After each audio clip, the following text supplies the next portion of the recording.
Who's better than Kanyon? As of 2022, LGBT representation in mainstream sport remains a mixed bag.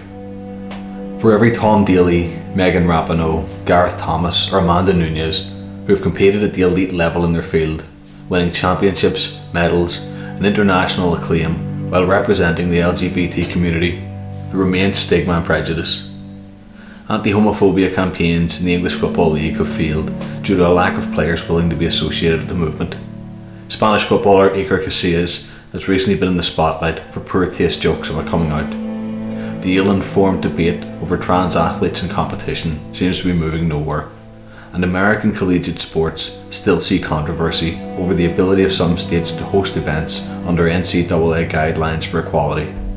While it is clear that progress is still an ongoing road, it is also true that today's environment represents a definite improvement over decades past. In the four major North American sports leagues, the NFL, NBA, MLB and NHL, only 2 players have come out as gay while still actively playing, much smaller than the number who have done so after retirement, suggesting an atmosphere in active competition dissuading them from doing so. And despite being the first black player in association football to be transferred for a 7-figure fee, the £1 million signing of Justin Fashanu for Nottingham Forest in 1981 ultimately was waylaid by his new manager's refusal to allow the openly gay player to train alongside the rest of the team. Professional wrestling has been no different over the years. Perhaps the most celebrated LGBT figure in the industry is Canadian legend Pat Patterson, whose sexuality was known to his friends for decades, but who did not publicly come out until 2014 at the age of 73, having dealt with potential deportation from the United States earlier in his career over rumours of his sexuality. In 2022, wrestlers like Fred Rosser, Nyla Rose, Anthony Bowens and Sonya Deville represent a marked forward step in visibility and representation, a far cry from the days of mocking gimmicks like Adrian Adonis or Billy and Chuck, or the attitudes expressed outside the ring by figures like the Ultimate Warrior.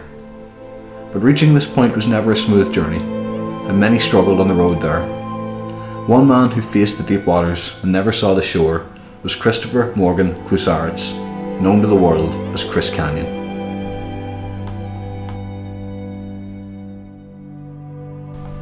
Klusaritz was born on January 4th, 1970 in Queens, New York, and grew up in a Catholic family. He was athletically gifted from a young age, playing baseball, basketball and hockey throughout high school, eventually attending the University of Buffalo and graduating with a degree in physical therapy, a practice he spent several years working in before transitioning to a career in professional wrestling. Starting in late 1991, Kanyon began training locally in New York City, working as a physical therapist through the week and spending his weekends training and competing in the ring. By 1994, after some additional training under Alpha of the Wild Samoans and the controversial Fabulous Moolah, Klusaritz, now performing as Chris Kanyon, began getting work with the historically New York-focused World Wrestling Federation, now the WWE. Kanyon worked as enhancement talent, losing quick television matches to the WWF's named stars, including future world champions Shawn Michaels and Kevin Nash. This exposure would soon lead to a full-time contract with the WWF's rival, Atlanta-based World Championship Wrestling in 1995. Kanyon's 1995 debut for WCW was largely focused on tag team work, again in an enhancement role. As a member of the comedic Men at Work duo, Kanyon would often lose matches when his construction worker character quit wrestling to take measurements of the ring or its surroundings. The group was quickly disbanded, however, with Kanyon himself measured up for a new role.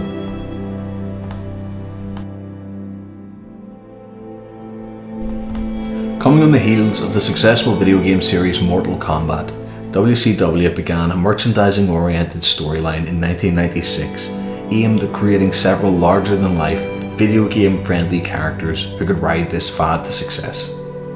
A series of video packages and elaborate costume and presentation choices led to the debut of Glacier, a heroic modern-day ninja portrayed by martial artist Ray Lloyd.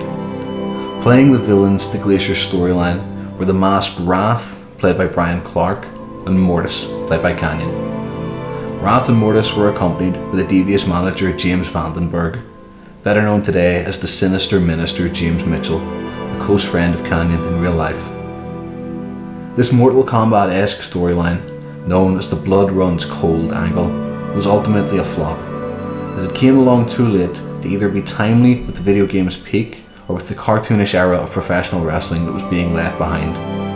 The arrival of realistic characters and grounded storytelling in 1996 and 1997, with the creation of the New World Order in WCW and the increasing attitude of Shawn Michaels in the WWF, would leave over-the-top creations like the skull-faced Mortis behind. And despite Kanyon's athleticism and technical ability shining, the character was eventually phased out by the beginning of 1998. 1998 saw the unmasking of Mortis and the beginning of Chris Kanyon's push as a singles competitor. Feuding with the grunge rock character Raven, himself a product of the increasing real-life focus of the mid-1990s, Kanyon cultivated a reputation as an innovative performer, frequently making use of novel and exciting wrestling maneuvers as the innovator of offense. Kanyon moved between single and tag divisions throughout 1998 and 1999, eventually winning tag team gold as part of the Jersey Triad, a group of New Jersey and New York based wrestlers also comprising Bam Bam Bigelow and Diamond Dallas Page. Kanyon would begin each match with a call and response exchange to the audience. His shout of "Who's better than Kanyon" mockingly met with the crowd shouting back, "Everybody." The truth was that few at the time really were better than Kanyon, and his prowess and willingness to work were vital to WCW's growing attempts at crossover media. Kanyon was frequently tapped for stunt work for films around this time, coordinating the stunt work for the NBC television drama The Jesse Ventura Story and the Hollywood film Ready to Rumble. In the latter case, Kanyon provided in-ring training for the cast and acted as the stunt double for lead actor Oliver Platt, as well as playing an instrumental on-screen role for WCW in the film's crossover promotion, taking a memorable bump from atop a 3-story triple cage at Slamboree 2000. Kanyon spent the last year of WCW's life feuding with his former tag partner Diamond Dallas Page, showing off his charisma outside the ring as he comedically aped DDP's mannerisms and backstage skits. By early 2001, WCW was purchased by its rival, the WWF, after a slow decline in profitability.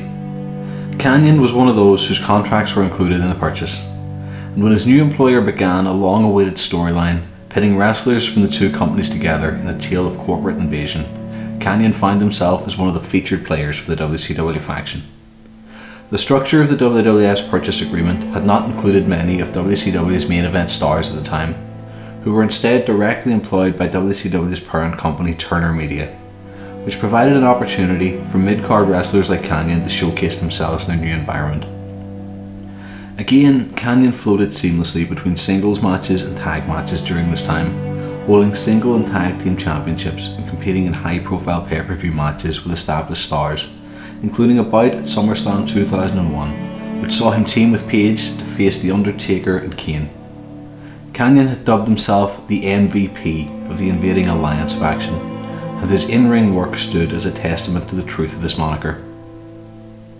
However, the brass ring proved to be just out of reach for Kanyon. In an untelevised match late in 2001, he suffered a cruciate ligament injury that took him out of action until the middle of the following year. Returning to the ring in mid-2002, he was sent to the WWF's developmental territory Ohio Valley Wrestling to recuperate and get back to his previous fitness level. Barely 2 months after his return to the ring though, injury struck again, with a serious shoulder injury resulting in hospitalization.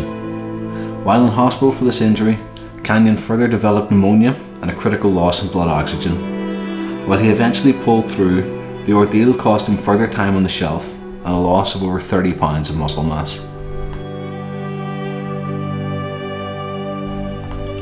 What Kanyon had been struggling with the most during this time, however, was not merely physical injury.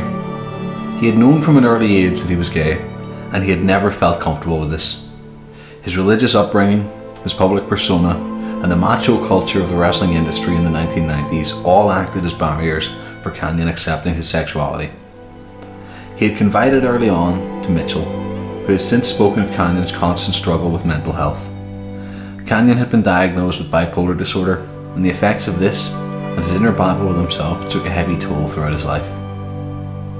Kanyon feared losing his job or facing mockery within it, should his contemporaries find out his sexuality, and took great pains to hide the truth. Unfortunately, his fears proved not to be unfounded within the WWE, as his eventual return from injury came as part of an in-ring skit with The Undertaker in 2003, which saw him used as a Boy George impersonator who bore the brunt of a prolonged assault from Taker, which left Kanyon with a legitimate concussion.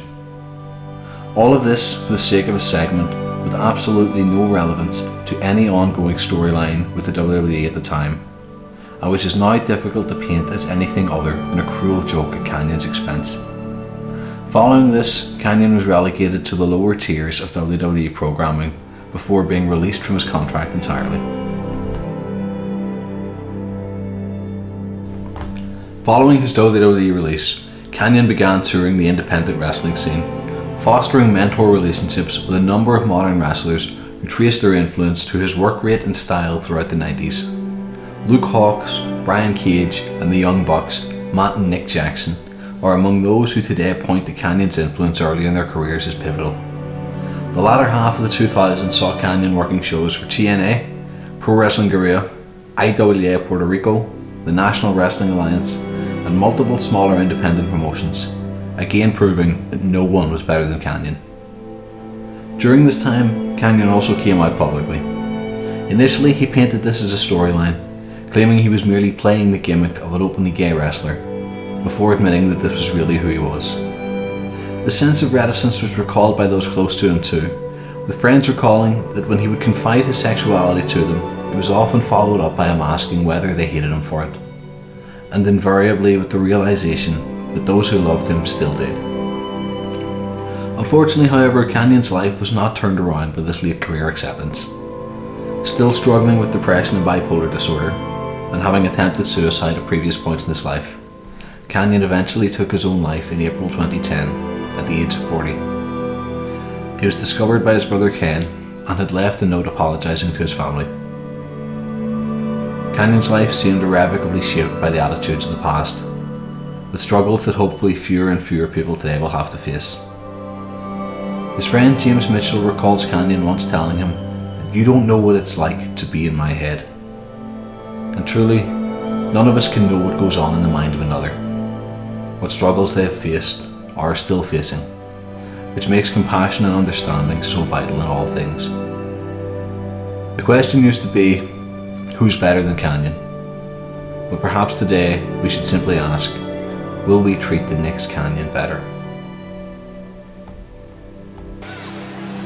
Who's better than Kanyon?